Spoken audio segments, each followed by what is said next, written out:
नमस्कार। जय माता दी। मैं हूं आपके अपनी लाइफ डिजाइनर आचार्य जीतू सिंह। गणेश चतुर्थी व्रत प्रथम पूजनीय देवता का व्रत वैसे भी बहुत उत्तम होता है, लेकिन तिथि के अनुसार ये व्रत किस तारीख को पड़ रहा है।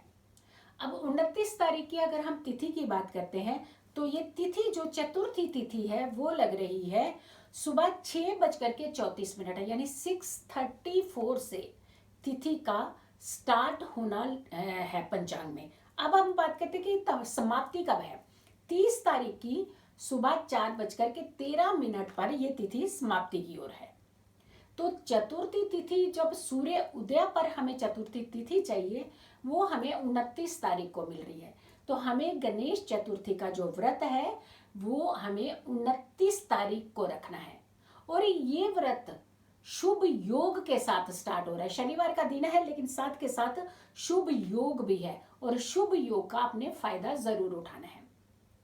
खास करके ये व्रत उन लोगों के लिए रखना बेहद जरूरी है जिन्हें बच्चे की कामना है, यानी संतान की कामना अगर आप कर रहे हैं तो इस व्रत को आप जरूर रखिए। बहुत सारी महिलाएं होती है, बहुत सारे उपाय करती हैं और उनको लगता है कि बहुत सारे उपाय के बाद हमने हिम्मत हार दी। ऐसा नहीं है, बिल्कुल नहीं है, क्योंकि ये व्रत बहुत ही चमत्कारी व्रत हो सकता है आपके लिए। लेकिन इसमें एक चीज का आपने खास करके ध्यान रखना है कि अगर आप निसंतान दंपति हैं तो इस व्रत को पति और पत्नी ने दोनों ने एक साथ रखना है, पहली बात। दूसरी बात, इस व्रत को रखने के साथ आपने एक संकल्प जरूर लेना है और वो संकल्प है कि हम आपके 13 व्रत पूरे करेंगे। ये दूसरी एक कंडीशन है इसकी। तो पहला हो गया कि आपने इकट्ठे व्रत रखना है, पति पत्नी दोनों ने व्रत रखना है। और दूसरी कंडीशन है कि 13 व्रत आपने जरूर कंटिन्यू रखने हैं, उसमें से आपने ये व्रत मिस नहीं करने हैं। तो आप यकीन मानिए 3-4 चीजें आपकी क्लियर हो रही है। पहला, आपने 29 को व्रत रखना है, और क्योंकि 30 को जब ये तिथि चतुर्थी तिथि जब आप सूर्य उदय होगा उस समय चतुर्थी तिथि नहीं होगी, तो इसीलिए आपने व्रत जो है 29 को ही रखना है।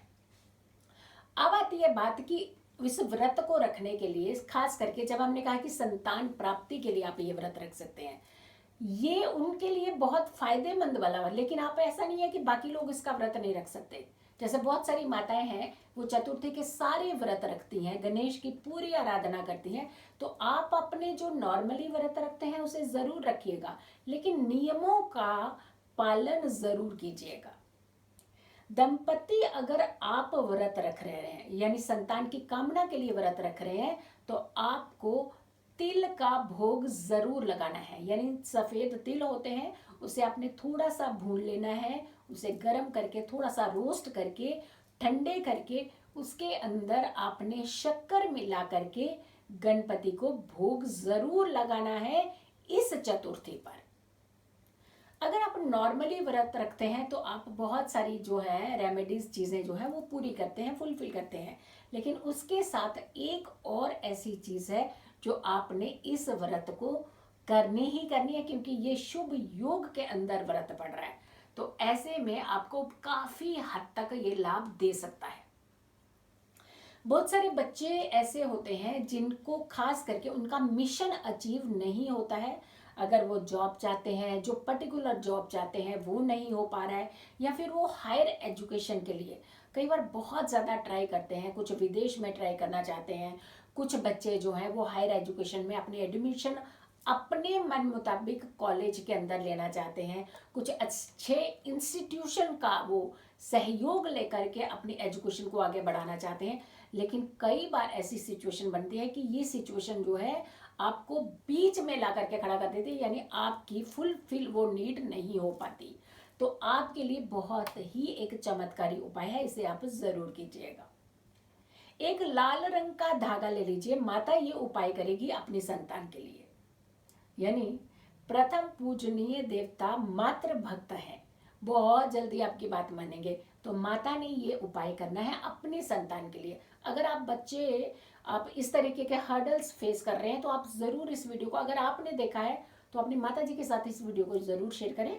और अगर आप माता जी आप इस वीडियो को देख रहे हैं तो इस उपाय को जरूर कीजिएगा।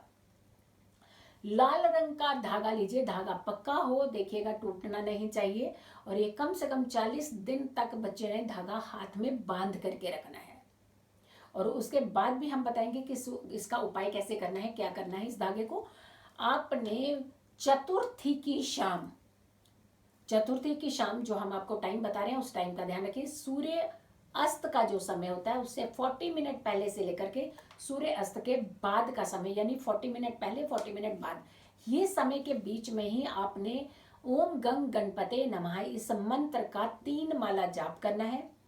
और गांठ जो लगानी है आपने पूरे पहले धागे को सामने रख करके आपने इस मंत्र का जाप करना है। उसके बाद आपने इस धागे में 6 गांठें लगानी है और इस धागे को उसी टाइम पीरियड के अंदर अपने बच्चे की कलाई में बांध देना है। राइट कलाई में बांधिएगा, राइट हैंड की बाजू में ही बांधना है हमने। इसके अलावा आपने इस धागे का प्रयोग कहीं और नहीं करना है। अगर आपके बच्चे नज़दीक नहीं है, मान लीजिए बच्चे ऑलरेडी कहीं बाहर हैं या कोई अपने रिलेशंस में कहीं गए हुए हैं, या फिर आपको लगता है कि आपसे दूर है, तो आप ये उपाय कैसे कर सकते हैं। बनाना धागा आपने ऐसे ही है, लेकिन आपने अपने बच्चे की तस्वीर के पास ये धागा रख देना है।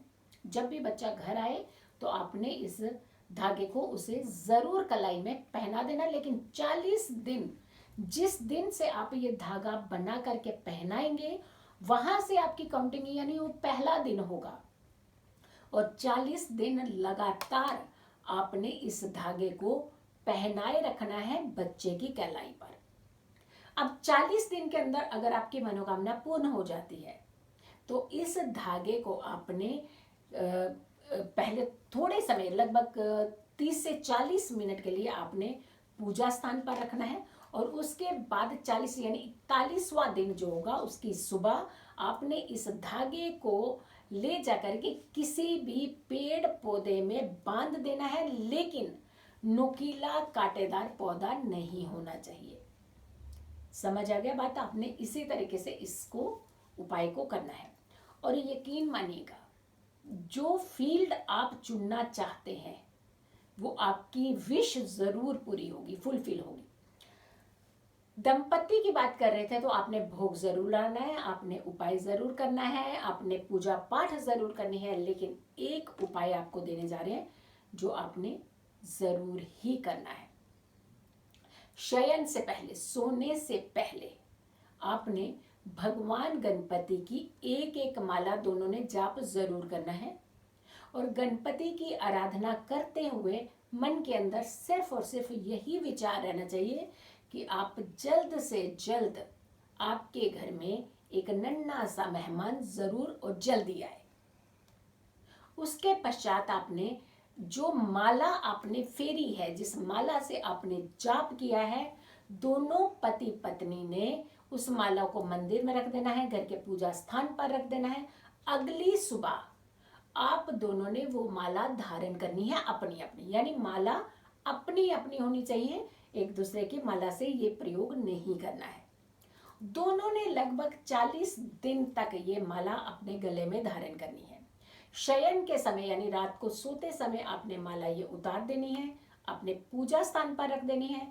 अगली सुबह फिर इस माला को धारण कर लेना है। अगर आपकी विश बीच में ही पूरी हो जाती है, आपको लगता है कि आपके घर में खुशियां दस्तक देने लगी हैं, तो आप प्लीज मेरे इस नंबर पर कॉल करके आगे की जानकारी जरूर ले लें कि आगे आपको उस माला का क्या करना है। ध्यान रखिए, इस उपाय को करते समय किसी भी तरीके की चूक नहीं करनी है। तो देखा आपने, सिर्फ एक नहीं कई सारी विश पूरी करते हैं प्रथम पूजनीय देवता। लेकिन हाँ, इस व्रत को आपने 29 को ही रखना है। जितनी विधि है जो हमने आपको बताई है ये सारी 29 को ही करनी है, यानी 29 को ही करनी है। बाकी सारे पालन आपने जरूर करने हैं, जो भी व्रत की सावधानियां होती है वो जरूर करनी है। आपने सूर्योदय से पहले उठना है, किसी को अपशब्द नहीं कहने हैं, किसी के प्रति द्वेष नहीं रखना है, किसी को सताने का मन में विचार नहीं रखना है। क्योंकि जब प्रथम पूजनीय आपकी सारी विश पूरी कर सकते हैं तो सोचिए आपके अवगुणों को हटाने के लिए भी वो बहुत कुछ कर सकते हैं। तो इसीलिए कोई भी ऐसे द्वेष, परेशानी, ये सब चीज़ें नहीं रखनी है जब भी आप व्रत रखते हैं। इनफैक्ट आप अपने नियमित में भी रूप में भी इस चीज़ों को ज़रूर डालें, यानी जो नियम होते हैं उसके अंदर इस चीज़ को भी शुमार कर लें कि हमें दूसरों की बुराई का हिस्सा नहीं बनना है।